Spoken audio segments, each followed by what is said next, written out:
Umano'y Chinese spy na naaresto naman kamakailan mga kabrigada. Higit isang dekada nang nandirito sa Pilipinas.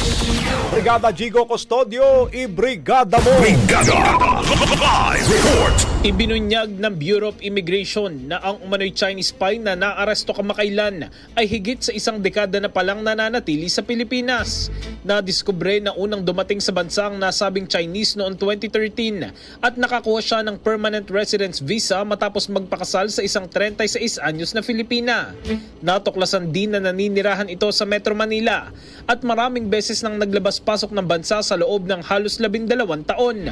Ayon kay Immigration Commissioner Joel Anthony Viado, kasalukuyang nakikipagtulungan ng BI sa Department of Justice at iba pang ahensya ng gobyerno upang imbestigahan ang nasabing Chinese. Patuloy din daw na magbibigay ang BI ng impormasyon sa mga intelligence agency ng Pilipinas upang matukoy ang mga posibleng koneksyon ng dayuhan. Samantala, sinimulan na ang deportation proceedings laban sa nasabing Chinese.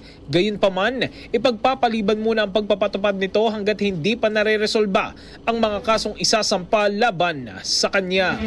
In the heart of changing lives, ito si Brigada Jigo Custodio ng 105.1 Brigada News of Manila, The Music News Authority. Rapido!